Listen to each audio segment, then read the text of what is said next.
مصدق ملک صاحب، آنسو بھی بہائے تو کوئی فائدہ نہ ہوا، عوام کے لیے تو بہائے نہیں، نہ کوئی روڈ میپ دیا ہے. آپ بھی وہاں موجود تھے، کیا منظر تھا میرے بھائی وہاں پہ؟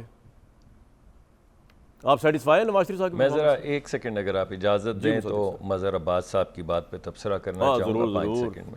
میں سمجھتا ہوں مظہر عباس صاحب صحیح بات کر رہے ہیں.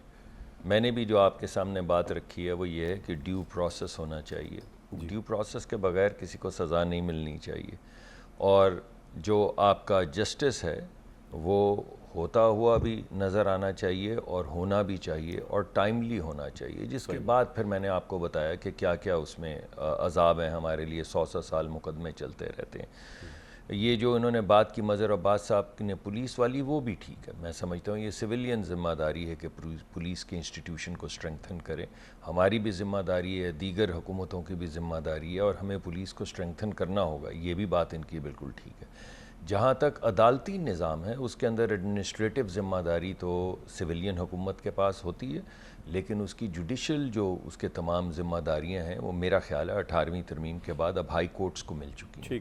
تو آج کے فیصلے کے بعد جو ہمارا نظام ہے انصاف کا، اس کی کسی حد تک ذمہ داری ہم لینی ہوگی سیاستدانوں کو. وہ تو گرانٹ لیتے ہیں، تمام کرٹیسزم بھی لیتے ہیں، مگر ساتھ کے ساتھ میں عدالتی نظام کو بھی لینی ہوگی. دیکھیں نواز شریف صاحب، یہ اویس صاحب نے بات کی، چلیے جیسے انہوں نے مناسب سمجھا بات کر دی. اللہ رحم کرے کسی کو پر ایسا وقت نہیں آئے کہ اس کا باپ کی تدفین ہو تو وہ کندھا نہ دے سکے، اس کی ماں مر جائے تو وہ جنازے میں شرکت نہ کر سکے، اس کی بیگم مر جائے اور وہ بلبلاتا رہے کہ میرے ایک فون پہ بات کروا دیں، میری فون پہ بات کروا دیں. تو پھر یہ کہنا کہ آنسو کس لیے بہائے.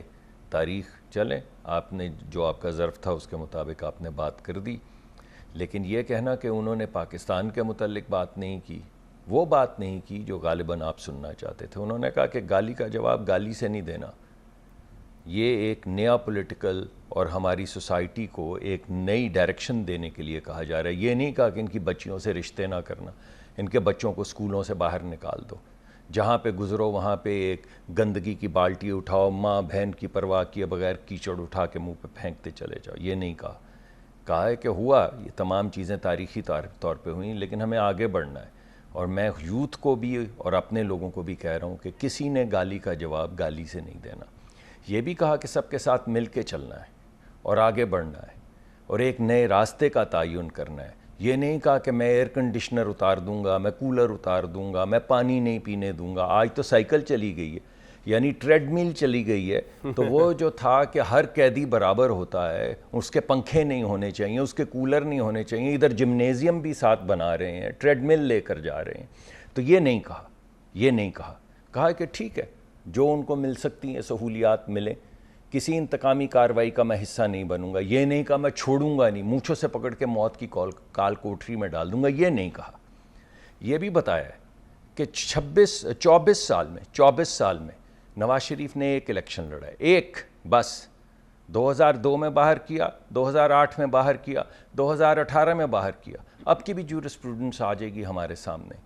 یہ جتنی آپ کو ترقی نظر آتی ہے جس کا انہوں نے ذکر کیا، جس حوالے سے انہوں نے بتایا کہ میں اس ملک کی تقدیر بدلوں گا، یہ روڈز کا انفراسٹرکچر، یہ بجلی کا انفراسٹرکچر، یہ 18 گھنٹے کی لوڈ شیڈنگ جو 0 ہو گئی تھی، یہ گیس کا انفراسٹرکچر، یہ اسکولوں کے اندر جو یہ ہسپتالوں میں جو ڈسٹرکٹ لیول پہ CT اسکین لگ گئے، یہ پکیاں سڑکاں، سوکھے پینڈے، یہ 6% کی گروتھ، ان سب چیزوں کا حوالہ دیا کہ یہ سب چیزیں صرف 4 سال میں اگر 4 سال میں ایک سیکنڈ کے لیے اگر 4 سال میں ملک میں یہ ترقی ہو سکتی ہے تو اس شخص کو جس کو آپ بار بار گراتے ہیں، اس کو 26 سال ملے ہوتے تو آج یہ ملک کدھر ہوتا. وہ ڈائریکشن دی ہے. بالکل ٹھیک ہے کہ ہم اس ملک کی تقدیر مل کے بدلیں گے اور انتقام نہیں لیں گے اور گالی نہیں نکالیں. اویس صاحب، میں نے مدد صاحب کے پاس جانا، کچھ کہنا آپ نے کوئکلی؟ جی اویس صاحب.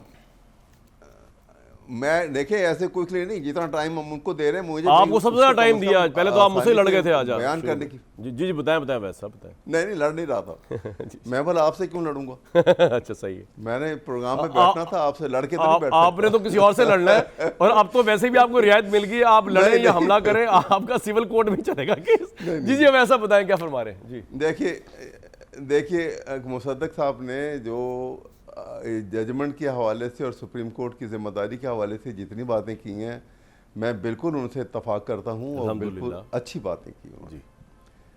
اور ابھی جو یہ گفتگو کر رہے تھے اسی طرح سے میں کہہ رہا ہوں کہ دیکھیے نواز شریف صاحب نے اچھے کام بھی کیے. ظاہر ہے کہ اتنا عرصہ انہوں نے حکومت کی ہے, اتنا عرصہ 3 دفعہ پرائم منسٹر رہے, اچھے بھی ہوئے برے بھی ہوئے. لیکن جو سب سے بڑی بات ہے, جو بڑی ڈسٹنگوش ہے, جو دور سے نظر آ جاتی ہے, کہ وہ 80 سے لے کے 93 تک کے ان کے اگر سارا حساب کتاب دیکھ لیے جائے تو اس کے بعد ان کی ایور فیلڈ کی اور ان کی عزیزیہ کی ان کے جائیدادوں کو دیکھا جائے تو وہ ایسا لگتا ہے کہ ملک غریب ہو گیا اور وہ امیر ہو گئے.